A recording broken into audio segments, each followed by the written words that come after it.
예전에 그 인순이라는 가수가 그 위의 꿈, 이 노래를 불렀던 그 기억을 아마 많은 분들이 하실 텐데요. 그 노래 시작이 이렇습니다. 난 꿈이 있었죠. 버려지고 찢겨 남루하여도 내 가슴 깊숙이 보물과 같이 간직했던 꿈. 혹 때론 누군가가 뜬모를 비웃음 내 등 뒤에 흘릴 때도 난 참아야 했죠. 참을 수 있었죠. 그날을 위해. 늘 걱정하듯 말하죠. 헛된 꿈은 독이라고. 세상은 끝이 정해진 책처럼 이미 돌이킬 수 없는 현실이라고. 그래요. 난 꿈이 있어요. 그 꿈을 믿어요.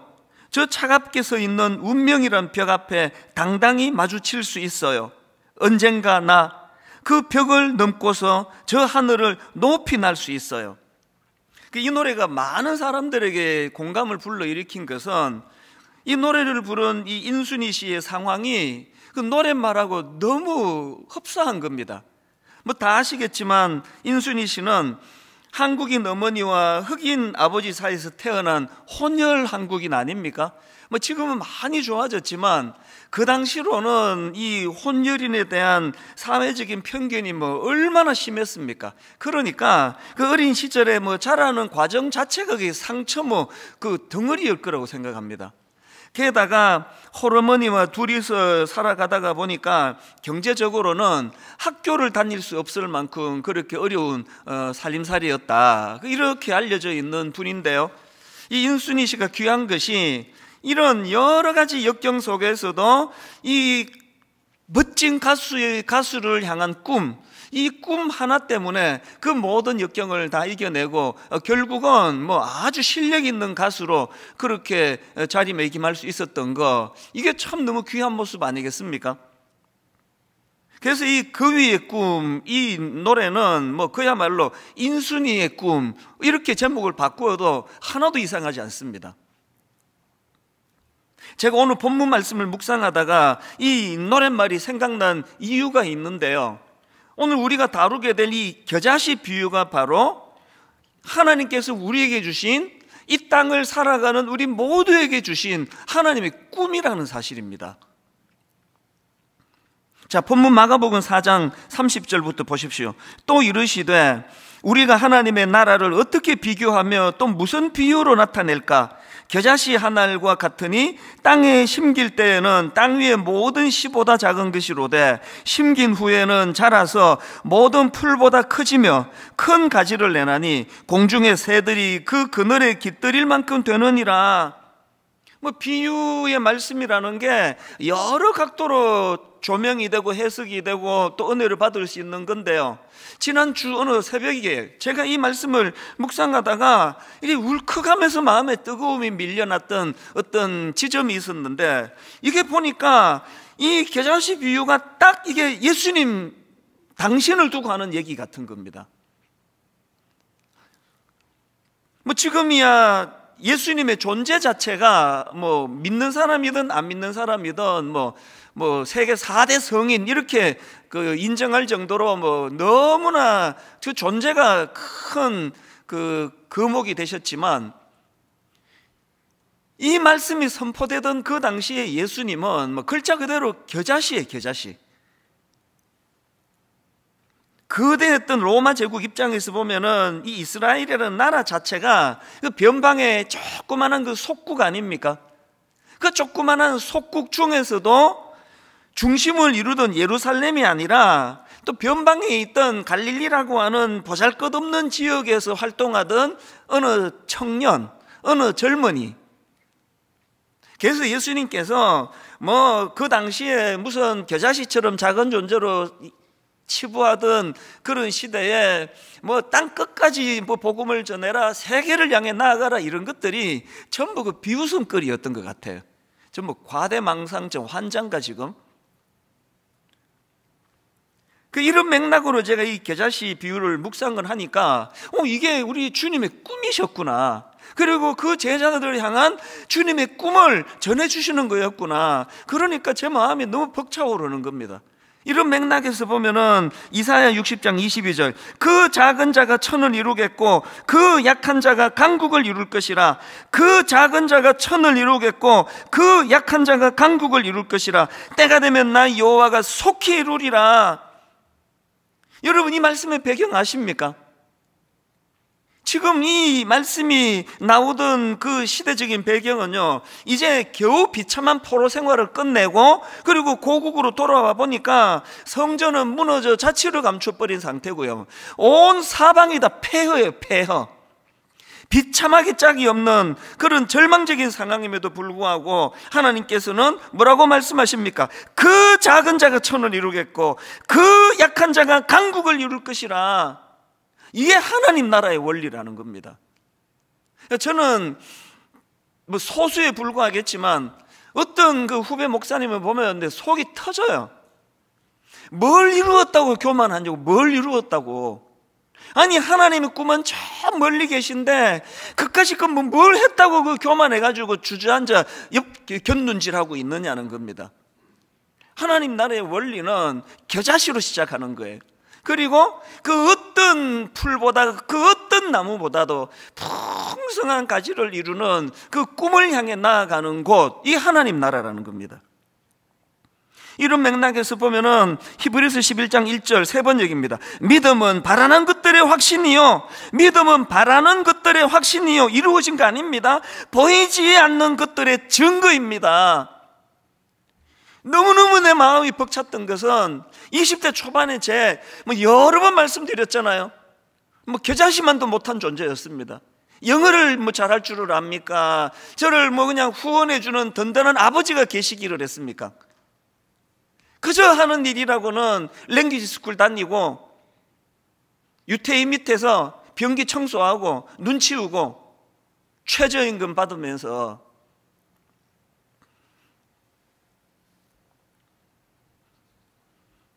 또 주유소에서 일할 때는 3교대 주유소, 24시간 오픈하는 3교대 주유소에서 밤 11시부터 아침 7시까지 밤을 꼬박 새고 주유소에서 일하고 그리고는 이제 씻고 바로 학교를 가는데 정신 말짱하게 들어도 그 미국 교수님 강의가 하나도 안 들어오는데 그렇게 밤새고 몽롱해가지고 무슨 대학을 내가 졸업하겠냐고요, 내가. 24시간 앉아가지고 지금 단어 외우고 해도 이게 지금 보캐버러리가 안 되는 입장인데, 그러니까 미국에서 아메리칸 드림을 이루는 건 그 다음 문제고 이 대학을 졸업할 수 있는 상황이 아니에요. 너무너무 겨자씨처럼 초라하고 비참한 상황인데 하나님께서는 제 마음속에 무엇을 심어주시느냐. 오늘 본문 말씀, 아까 읽어드린 이 말씀에 빗대어 말씀을 드리자면 그 작은 자가 천을 이루겠고 그 약한 자가 강국을 이룰 것이라. 믿음은 바라는 것들의 확신이요, 보이지 않는 것들의 증거입니다. 계속 꿈이 꿔지는 거예요. 계속 가슴이 벅찬 겁니다. 하나도 지금 내가 뭘 할 수 있는 이 현실을 뚫고 갈 수 있는 게 하나도 없는데, 여러분, 이게 하나님 나라예요. 이게 믿음의 세계예요.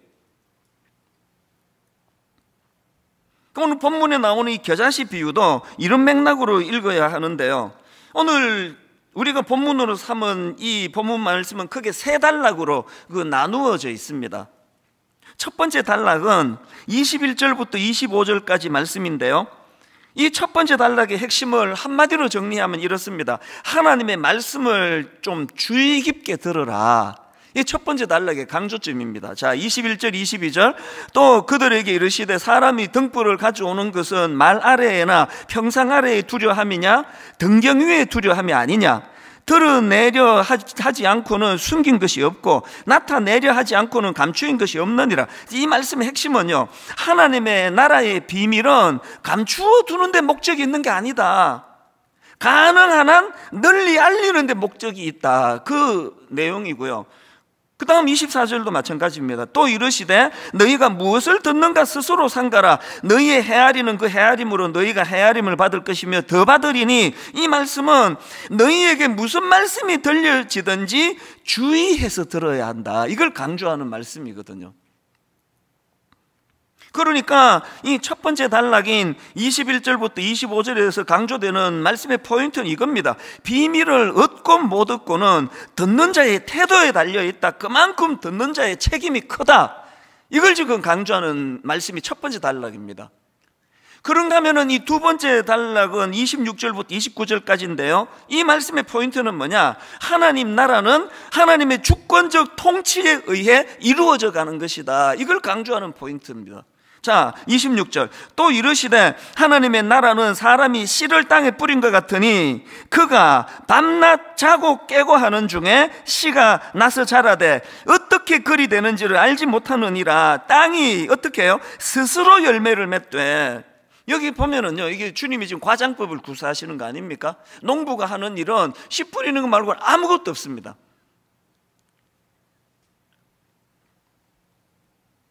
농부는 그냥 씨만 뿌리는 것뿐이고 씨가 자라는 과정에서는 농부의 상관과 아무 연관없이 열심과 상관없이 그렇게 스스로 자란다. 그래서 이제 여기서 강조되는 게 뭐냐? 하나님의 나라는 인간의 노력과 수고에 의해서 인위적으로 만들어지는 것이 아니라 오직 하나님의 주권과 통치와 다스리심에 의해서 이루어져 가는 것이다. 이걸 지금 강조하는 것이거든요. 저는 이 말씀을 묵상하면서 요즘에는 이제 올 연말이면 29교회로 이제 분립이 되다 보니까 저의 개척 초기 생각이 많이 납니다. 제가 이 말씀을 묵상을 하는데 여러분, 분당 우리교회 개척 이후로 지난 19년의 세월 동안 이 말씀을 누가 부인하겠느냐고요. 인간이 했습니까? 하나님이 더 유능한 우리 동기 목사님도 많고 제 아는 목사님만 해도 뭐 어마어마한 사람이 많은데 왜 이렇게 어리버리한 저를 담임 목사로 세우셨나? 성도도 헷갈리지 말라고. 너무 유능한 목사님이 목회하면 헷갈릴 거 아닙니까? 저기 하나님이 한 거요, 저 목사가 한 거요. 우리 교회 성도는 갈등 아무도 없습니다. 설마 제가 했다고 생각하는 분 계시다면 인간적으로는 기분이 좀 좋습니다만 그분은 약간 몽롱하신 분 아닙니까? 이거 헷갈리시면 안 됩니다. 그래서 저는 분당 우리에게 19년을 요약하는 말씀은 잠언 16장 9절이라 생각합니다. 사람이 마음으로 자기의 길을 계획할지라도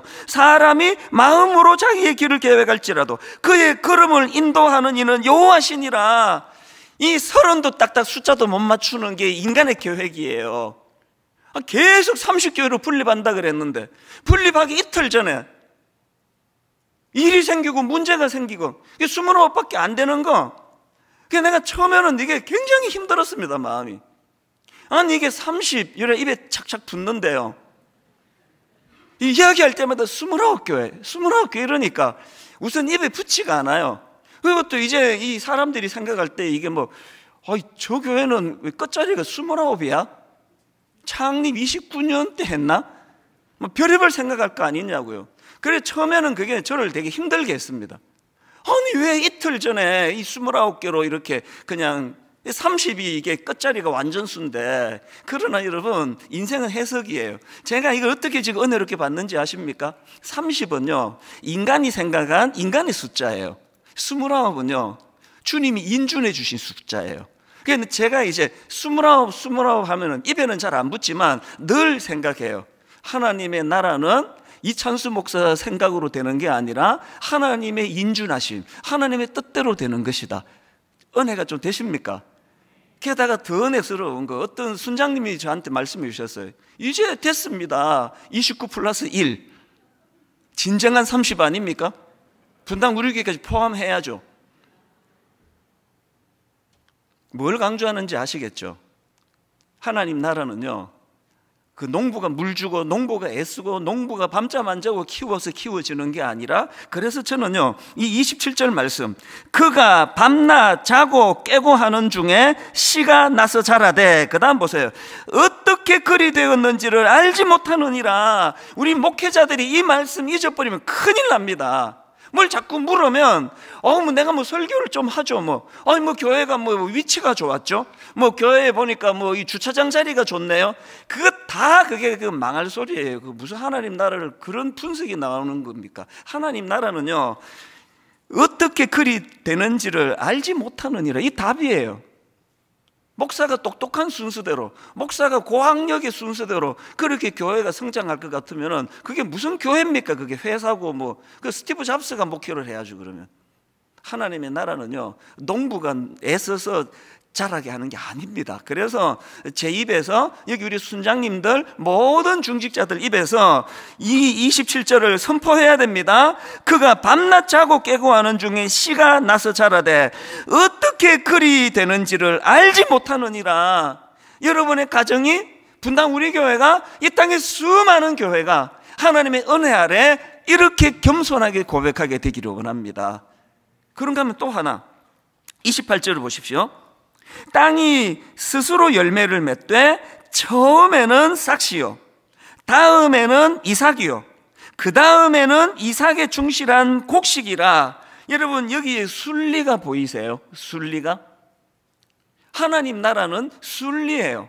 지금 코로나19를 위시해가지고 막 온갖 지금 기상이변 뭐 이런 모든 것들이 인간의 탐욕에서 나왔다는 건 이미 다 알고 계시잖아요. 교회가 왜 어려우십니까? 순리를 어긋나게 하니까 그래요. 인간의 탐욕이 들어가면 이 순리를 자꾸 벗어나려고 그럽니다. 저는 물 철학, 물은요, 지가 흐를 물줄기를 본인이 만들어가는 게 아니에요.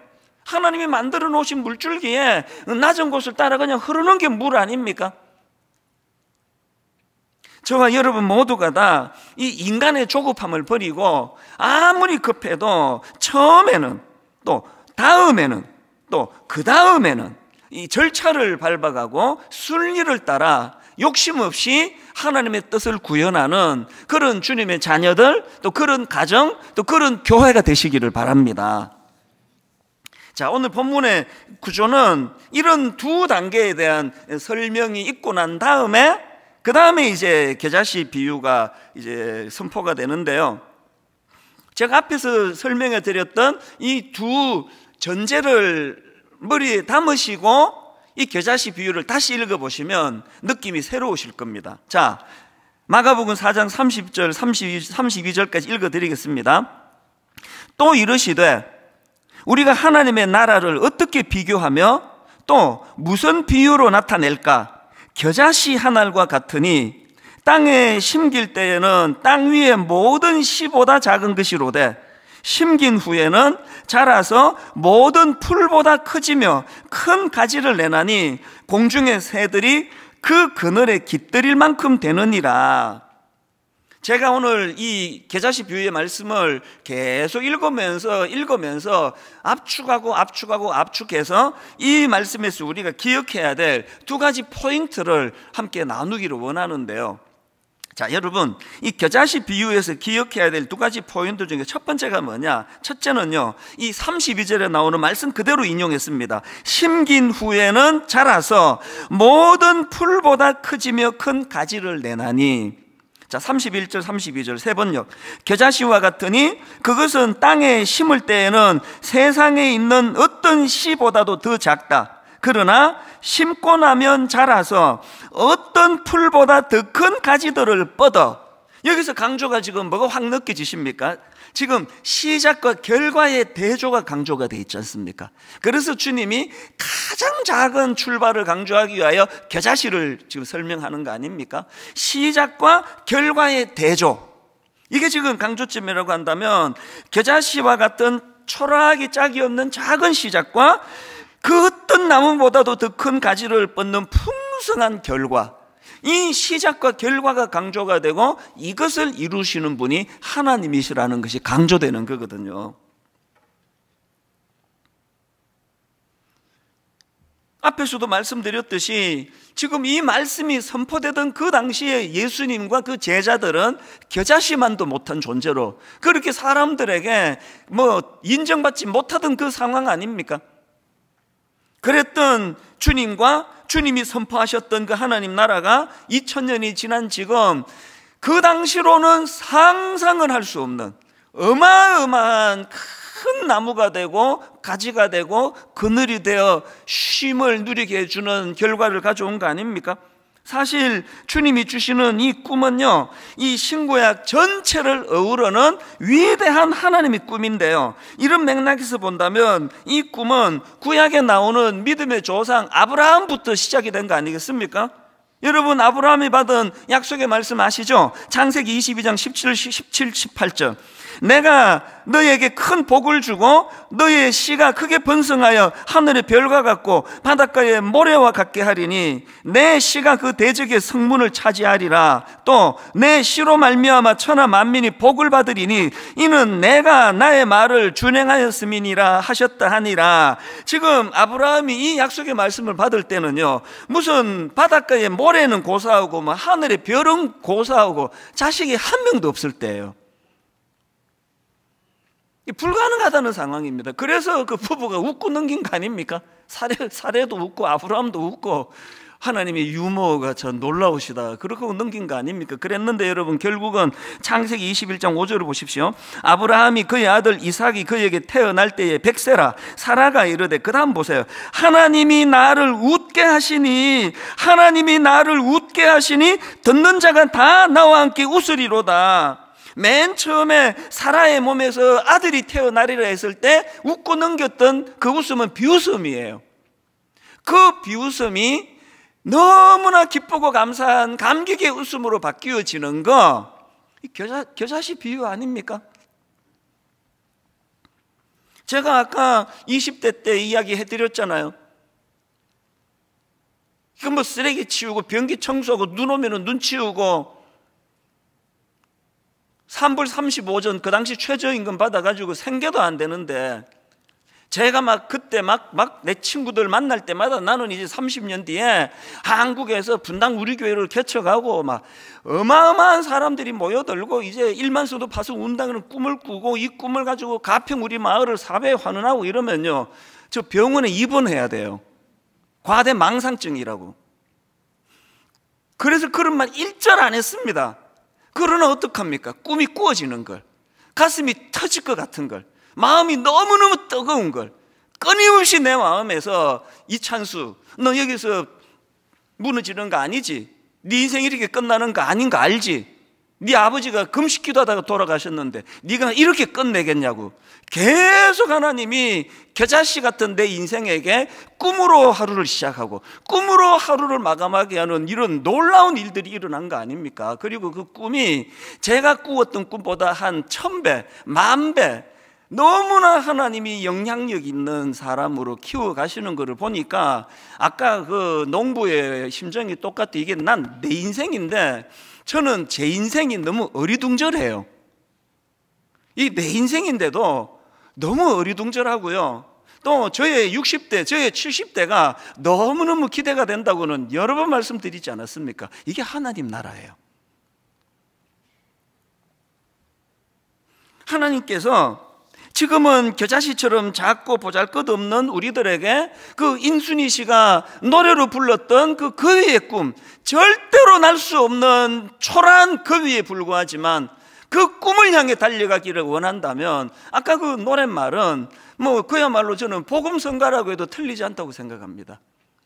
저는 그 노래말 중에서 너무나 현실성 있게 와닿았던, 그리고 또 너무 좀 화가 났던 게 뭐냐면은 이렇게 이야기합니다. 헛된 꿈은 독이라고, 세상은 끝이 정해진 책처럼 이미 돌이킬 수 없는 현실이라고.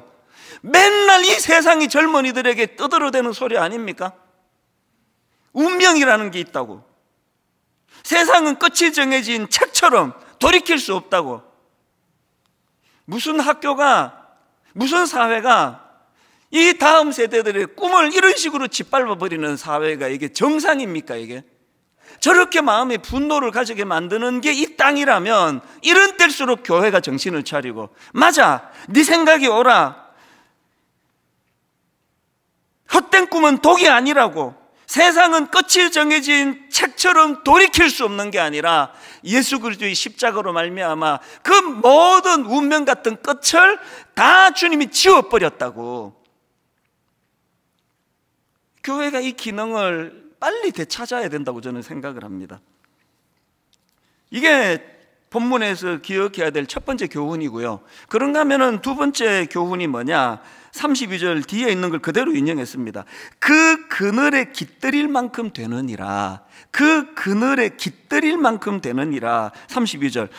심긴 후에는 자라서 모든 풀보다 크지며 큰 가지를 내나니 공중의 새들이 그 그늘에 깃들일 만큼 되느니라. 작년 이맘때 제가 마태복음 13장을 본문으로 겨자씨 비유를 한번 설교를 했던 기억이 있는데요, 그때는 마태복음 13장 32절입니다. 이는 모든 씨보다 작은 것이로되 자란 후에는 풀보다 커서 나무가 되매 공중의 새들이 와서 그 가지에 깃들이느니라. 마태복음에서는요, 공중의 새들이 가지에 깃들인다고만 되어 있는데 오늘 본문 마가복음에서는 한 걸음 더 나아가 새들이 왜 깃드는지 이유를 설명하고 있습니다. 본문 32절.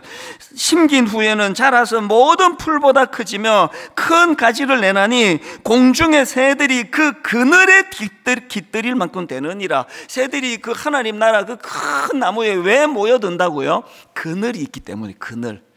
그래서 제가 작년에 마태복음을 묵상하면서 받았던 은혜가 떠오르면서 이 그늘을 생각하는데 막 마음이 너무 뜨거워지는, 이 찬양이 저를 막 눈물을 흘리게 만들었습니다. 십자가 그늘 아래 나 쉬기 원하네. 저 햇볕이 뜨겁고 또 짐이 무거워 이 광야 같은 세상에 늘 방황할 때에 주 십자가의 그늘에 내 쉴 곳 찾았네. 이 찬양이 왜 제 눈물인지 아세요? 20대 초반의 주중에는 삶 자체가 절망이에요. 영어를 할 줄을 압니까? 대학을 졸업할 희망이 보입니까? 비빌 데가 한 군데 있습니까? 유태인 가게에서 일할 때는 전부 다 유태인들이에요. 유태계 미국 사람들. 허드렛일 시키려고, 눈 치우고 이런 일 시키려고 저 하나를 딱 써가지고 영어 못하니까 자동으로 왕따예요. 하루 8시간이 시간이 얼마나 긴지 아십니까? 저를 살려준 게 주일날이고요, 저를 살려준 게 교회입니다. 눈 빠지게 기다리는 게 주일날. 교회가 왜 살아야 되는지 아십니까? 젊은이들의 그늘을 만들어줘야 되기 때문이에요. 엿새 동안에 사람 취급도 못 받고 그렇게 살아가다가 교회만 가면은 내가 주인공이, 성도님들 등 두드려 주시고, 어떤 분은 막 집에서 그냥 먹을 거 한국 음식 싸가지고 이거 갖고 가서 먹으라고 전해주시고, 그 갖고 가서 먹으라는 그거가 귀해서가 아니라 그 마음이, 주님의 마음이 느껴지니까 눈물이 나는 거 아닙니까? 그리고 말씀을 들으면서 늘 그 위의 꿈, 말씀을 들으면서 늘 겨자씨의 꿈, 그 꿈을 가지고 죽고 싶을 때도 많았고요, 아침에 일어나도 눈 뜨고 싶지 않을 때도 많았고요, 이 지긋지긋한 생활을 내가 언제 끝낼 수 있는가 절망할 때도 많았지만, 그럴 때마다 그야말로 오늘 32절, 심긴 후에는 자라서 모든 풀보다 크지며 큰 가지를 내나니 공중의 새들이 그 그늘에 깃들일 만큼 되느니라. 이 말씀을 통해 저는 두 가지 숙제를 부여받았습니다. 이게 여러분 모두의 숙제예요. 첫 번째 숙제는요, 여러분 주님의 이 호의, 우리가 먼저 그 주님이 제공해 주시는 그 그늘을 누리셔야 돼요. 호의를 베풀어 줄 때, 난 정말 우리나라 사람들 내 마음에 안 드는 게 하나 있는데요, 남한테 베풀지도 못할 뿐만 아니라 베푸는 거를 호의로 받지를 못해요. 그 교회로 가다가 보면은 여기 무슨 백화점 하나 있잖아요. 그 지나가면은 저는 문을 받쳐줘요. 조금만 뒤에 누가 오면은 문을 받쳐주면요, 아니 지금 이렇게 열게 돼 있는데 문을 받쳐주는데 고맙다 그러고 지나가면 되는데 꼭 저쪽 걸 지가 열고 가. 그럼 내가 뭐가 되느냐고, 내가 얼마나 민망해요. 근데 진짜 이해가 안 돼요. 호의를 베풀지를 못하니까 호의를 받을 줄도 모르는 겁니다. 그러니 민망했던 적이 한두 번이 아니에요. 다시는 내가 이런 짓 안 한다고 했는데 내가 그 사람 얼굴을 모르니까 또 다른 사람은 그 사람이 아니잖아요. 우리가요, 뭘 하나님 나라 일한다고 그렇게 막 설치는 것도 중요하지만 주님의 호의를 잘 감사함으로 받는 게 가장 중요한 일입니다. 그늘을 누리고 계십니까? 여러분, 주님이 제공하시는, 그래서 이 광야 같은 세상에 늘 방황할 때에 주 십자가의 그늘에 내 쉴 곳 찾았네, 이 은혜를 못 누리고 계시면 그거는 하나님 앞에 도리가 아닙니다. 이 숙제, 그래서 여러분, 그늘을 제공해 주시는 은혜가 우리의 특권이긴 동시에 우리가 해야 될 숙제예요. 잘 누리는 거. 그런가 하면 두 번째 숙제가 뭡니까? 주변 사람들에게 그 그늘을 소개하는 거예요. 그 그늘을 누리게 하는 겁니다. 하나님이 지난 10여 년 가까운 세월 동안에 너무 무거운 숙제를 많이 주셔가지고요, 무슨 1만 성도 파송 운동, 우리 교회 드림센터 사회 환원, 무슨 가평 우리 마을, 또 분당 우리 교회 목회, 이 뭐 그냥 막 허덕허덕 막 숨도 못 쉬고 그렇게 이 네 가지들을 가지고 허덕이고 있었는데, 어느 날 하나님이 이 무거운 네 가지 짐을 꿈으로 바꾸셨어요. 하나님이 이 짐을, 야, 그게 어떻게 짐이냐, 너에게 던져준 벅찬 꿈이다. 그래서 요즘은요, 이 네 개의 과업이 저에게 살맛 나게 하는 꿈이 된 줄로 믿으시기를 바랍니다. 1만 성도 파송 운동, 여기에 저 두 가지 꿈이 있습니다. 저는 여러분, 첫 번째 꿈이 뭐냐, 여기에 참여한 모든 성도님들이 하나님 나라의 기쁨을 누리는 일이 일어나는 그 꿈을 꾸고 있습니다. 지금은 안 이루어진 일이라서 불안하고 두렵고, 아니 내가 분당 우리 교회를 또 떠나야 돼? 이제 내가 겨우 자리 잡았는데 왜 내가 떠나야 돼? 이렇게 불안하게 시작했지만, 겨자씨처럼 불안하게 시작했지만 5년이 지나고 10년이 지나고 거기에 동참한 모든 우리 성도님들이 하나님 나라의 기쁨을 정말 이렇게 해주신 하나님 은혜라고 말할 수 있는 그날을 꿈꾸는 겁니다. 그래서 29 목사님들을 내가 신뢰에 가깝도록 무섭게 밀어붙이는 겁니다. 성도 많이 모이는 게 우리의 꿈이 될 수 있느냐고. 이렇게 모여든 성도님들이 주님 안에 그늘을 제공할 수 있도록, 행복을 느낄 수 있도록 우리 한번 제대로 죽어보자. 모든 걸 다 한번 던져보자. 정말 썩어지는 미랄이 한번 돼보자. 사람 숫자로 교회의 건강성을 따지지 말아보자. 그 교회의 사이즈가 커서 좋은 게 아니라 십자가의 그늘이 제공되는 교회가 좋은 교회 아닙니까? 그런가 하면은 가평 그 1만 성도 파송 운동의 꿈이 하나 더 있는데요, 우리 교회만 잘 되는 게 아니라 그 지역의 모든 작은 교회들과 함께 손을 맞잡고 미자립 교회를 섬기고, 미자립 교회의 아이디어를 우리가 또 도움을 받고 같이 꿈을 나누는 이 꿈을 하나님이 1만 성도 파송 운동이라는 이름으로 저에게 주셨는데, 이것이 여러분의 꿈이 되시기를 바랍니다. 두 번째 하나님이 저에게 주신 사명이 뭐였습니까? 분당 우리 교회 드림센터 사회 환원, 이거 놓고도 10년을 고민을 했습니다. 큰 숙제가 이게 잘 환원이 되도록 하는 건데요, 저는 지금도 꿈을 꿉니다. 장차 분당 우리 드림센터 지하 5층, 지상 11층, 이 모든 층들이 다 우리 젊은이들의 꿈꾸는 그늘이 되기를 바랍니다. 네 종류의 청년 기도하고 있습니까? 목회자 청년, 크리스찬 청년, 난크리스찬 청년, 장애인 청년. 그래서 저는 지금도 꿈을 꿔요. 저 드림센터가 교통의 요지 아닙니까? 버스 타고 지하철 타고 막 1층, 2층이 저 혼자 꾸는 꿈이에요. 뭐 그렇게 될지 안 될지는 전문가들이 만들겠지만 저는 그렇게 꿈을 꾸면 가슴이 벅차요. 저 드림센터 1층에 이게 뭐 크리스찬이든 난크리스찬이든 따지지 않고 취업이 안 돼 절망하는 청년들이 떠올리는 쉼터, 거기 가서 숨 좀 돌리고 와야 되겠다.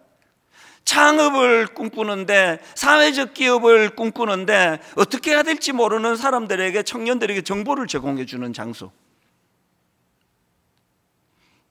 죽을 것 같이 힘들 때 죽기 전에 한번 들러보자.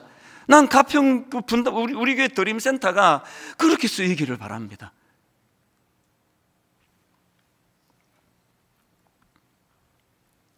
세 번째 하나님이 저에게 주신 숙제가 꿈이 됐는데, 그건 가평 우리 마을입니다. 할머니 권사님의 상상을 초월하는 그 큰 금액으로, 또 그 소리를 듣고 가평에 2만 평의 땅을 허락해 주신 그 성도님의 헌신으로 시작이 돼서 제가 가위를 누를 것처럼 괴로웠던 게, 이게 이분들에게 기쁨이 돼야 될 텐데, 아니 뭐 교회 수양관 만들려고 내가 땅 줬습니까? 이렇게 될까 봐. 그런데 여러분, 그 과정에서 하나님이 너무나 놀라운 꿈을 주셨습니다. 이 믿으시지 않은 일이 자꾸 일어나는 거 아닙니까? 건국대, 그 당시 건국대 교수 강병근 교수님이 설계로는 그 분야의 한 분야의 대가 전문가라고 하는 이런 분이 이 꿈을 같이 나누기 위해 가지고, 지금까지 여러분 그 뿌띠 프랑스를 그 설계하신 분이라고 말씀드렸잖아요. 지금까지 돈 한 푼 받지 않고 모든 걸 꿈으로 재능 기부로 하시고 설계가 다 이루어졌는데, 가평 우리 마을에 일주일에 한 번씩 현장을 진두지휘하시면서 돈 한 푼 받지 않습니다. 이게 어떻게 가능합니까, 이게? 그런가 하면은 또 이제 뭐가 막막할 때에, 아니 이랜드의 박성수 회장님이 제가 뭐 한번 만나보기를 했습니까? 뭐 요청을 한번 하기를 했습니까? 이게 왜 이랜드 회장님의 꿈이 되느냐고요. 중진 직원 2명을 파송을 해줘가지고요, 그 중진 2명이 이끌어가는 그 방향으로 가평이 이제 제대로 자리가 잡히기 시작한 거거든요. 아니 히즈빈스라고 하는 엄청나게 지금 잘 되고 있는 사회적 기업을 하고 있던 임정택 대표가 왜 가평 우리 마을로 와가지고 그런 실행 책임자가 돼야 되는지 저는 잘 상상이 가지 않습니다. 왜 이런 일이 가능하다고요? 하나님은 가평 우리 마을이 지친 이들을, 약자들, 그들의 그늘이 되기를 원합니다. 저 헌금 강조하지 않는 거 아시죠? 저는 오히려요, 이게 뭐 교회가 준비도 안 됐는데 헌금 많이 들어올까 봐 좀 두려워하는 사람이, 그 직무유기가 되니까. 이제 저는 하나님의 마음을 읽기 시작했습니다. 그리고 이제 자신이 붙었습니다. 가평 우리 마을은요, 장애인과 비장애인이 어우러져서 그늘을 만들어주는 곳. 가평 우리 마을은 위크니스라는 컨셉을 잡았습니다. 이 땅의 모든 약한 자들이, 지친 자들이 하나님이 만들어주시는 영적으로, 정신적으로 쉼터가 될 줄로 저는 확신합니다. 그래서 제가 오늘부터 가평 우리 마을 헌금을 제가 이제 선포하기를 원합니다. 조금 여유가 있으신 분들은 진짜 인색하게 그러지 마시고요, 홈페이지에 오시면 계좌번호가 있으니까 지금도요 너무나 고마운 십시일반 헌금이 이루어지고 있지만 턱없이 모자랍니다. 이제 우리가 함께, 이거는 분당 우리 교회가 아닙니다. 곧 재단 만들어 내놓을 거예요. 그리고 29교회가 함께, 그리고 29교회만이 아닙니다. 이 땅의 모든 교회들에게 정말 하나님 이 쉼터가 하나 만들어지면, 이게 전라도에도, 경상도에도, 충청도에도 이런 쉼터들이 만들어지기를 원합니다. 꿈꾸면서 지금 가평 우리 마을을 준비하고 있거든요. 저는 오늘의 말씀의 결론을 찬송가 490장으로 맺기 원합니다. 주여 지난밤 내 꿈에 배었으니 그 꿈 이루어 주옵소서. 밤과 아침에 계시로 보여주사 항상 은혜를 주옵소서. 2절에 보니까 마음 괴롭고 아파서 낙심될 때 내게 소망을 주셨으며, 마음 괴롭고 아파서 낙심될 때 내게 소망을 주셨으며, 내가 영광의 주님을 바라보니 앞길 환하게 보이도다.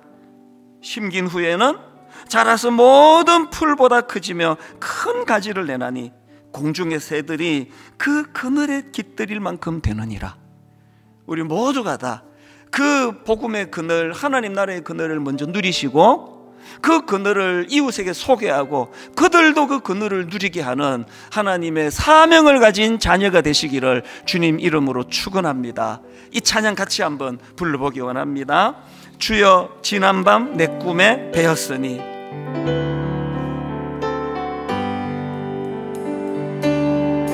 주여 지난밤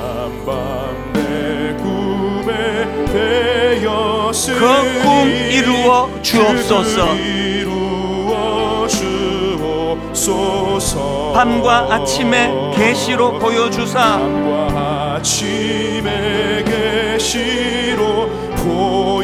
항상 은혜를 주옵소서.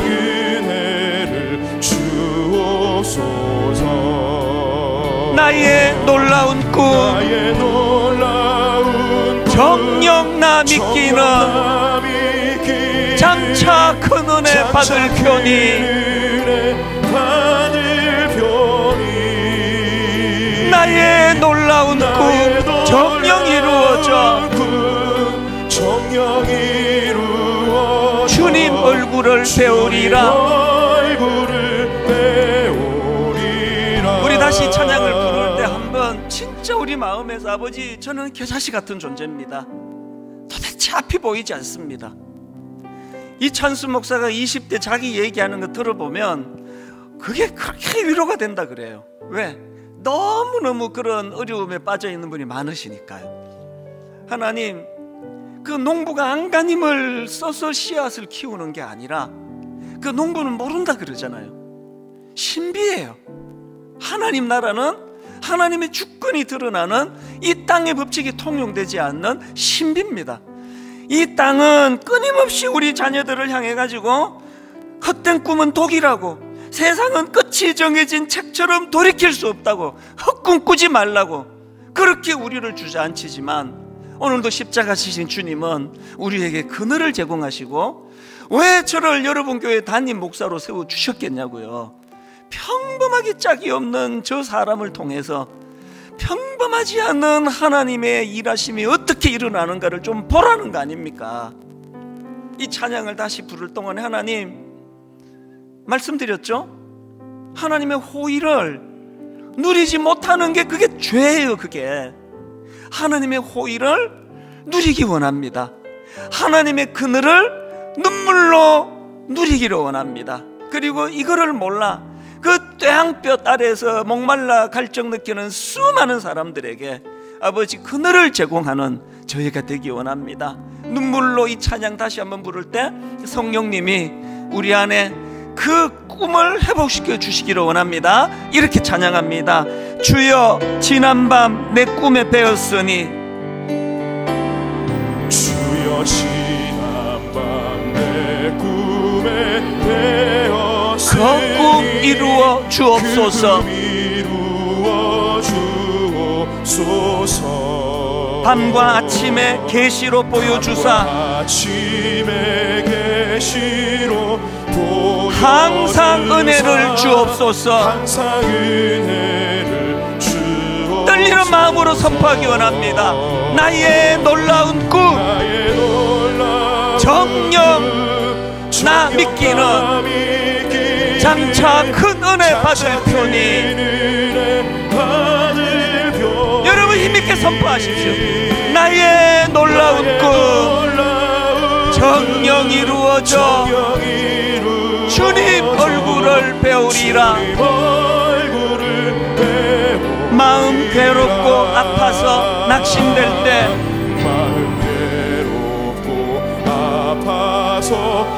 주님이 뭘 주셨습니까? 내게 소망을 주셨으며 내가 영광의 주님을 바라보니 앞길 환하게 보이도다. 여러분 이렇게 선포하기 원합니다. 나의 놀라운 꿈 정녕 나 믿기는 장차 큰 은혜 받을 편이.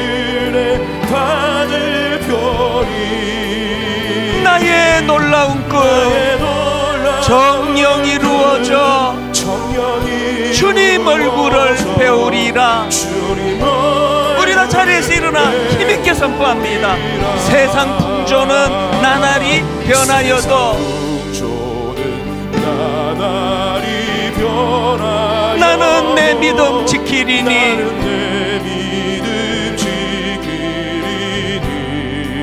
인생 살다가 죽음이 꿈 같으나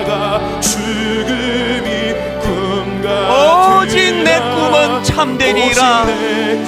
예수 그리스도를 만나는 꿈, 그분이 나의 주인 되심을 인정하는 그 놀라운 꿈, 나의 놀라운 꿈. 정녕 나 믿기는 장차 큰 은혜 받을 편이 나의 놀라운 꿈 정녕 이루어져 주님 얼굴을 배우리라.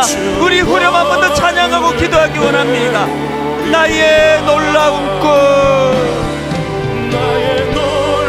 정녕 나 믿기는 장차 큰 은혜 받을 편이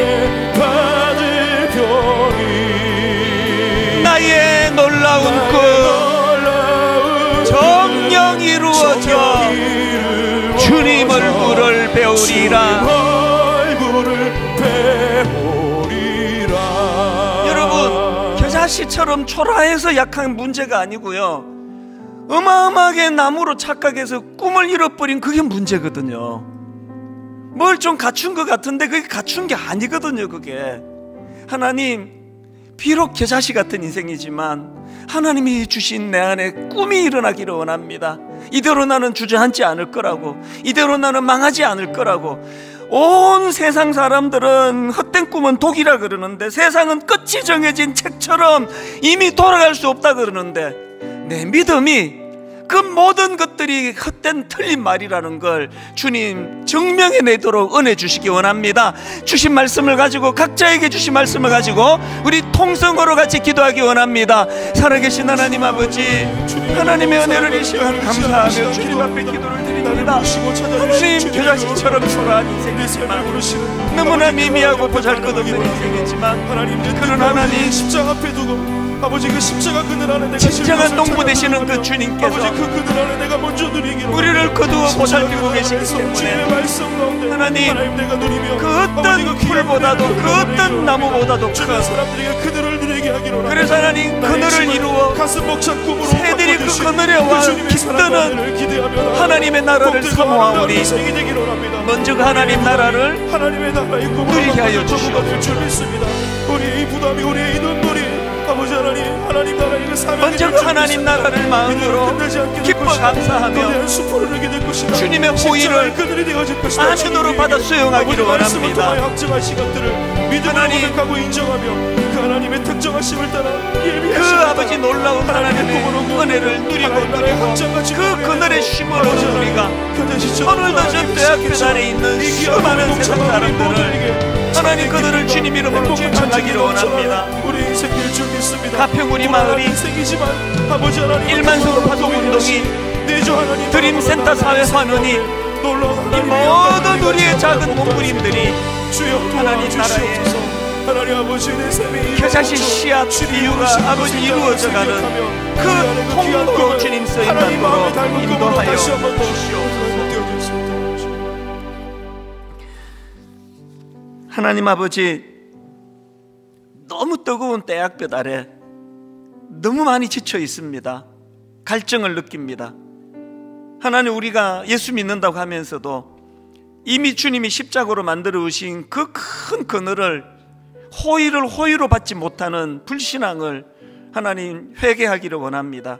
주를 위하여 엄청난 일을 하지 않아서 불신앙이 아니라 이미 주님이 베풀어 오시는 그 십자가의 호의를 누리지 못하는 것이 너무나 불신앙이라는 걸 깨닫고, 하나님, 세상의 떼약볕 아래 그렇게 갈증을 느끼고 있지 말고 주님의 십자가 그늘로 해갈의 기쁨을 누리는 믿음의 성도님들이 되도록 인도하여 주시옵소서. 그리고 그 기쁨에 찬 경험을 오늘도 떼약볕 아래 소망이 없어 분노하고 절망하고 낙심하는 우리 젊은이들과 수많은 이웃들을 이 복음의 그늘로 초대하고 초청하는 그런 아름다운 일들이 하나님 우리들을 통하여 일어나도록 인도하여 주시옵소서. 하나님 나라는 인간의 수고와 인간의 몸부림과 인간의 노력으로, 인위적인 노력으로 만들어지는 것이 아니라 하나님의 주권으로 이루어진다는 사실을 확신하면서 그 작은 자가 천을 이룰 그 꿈을 꾸면서 이번 한 주간도 기쁨으로 달려가도록 인도하여 주시옵소서.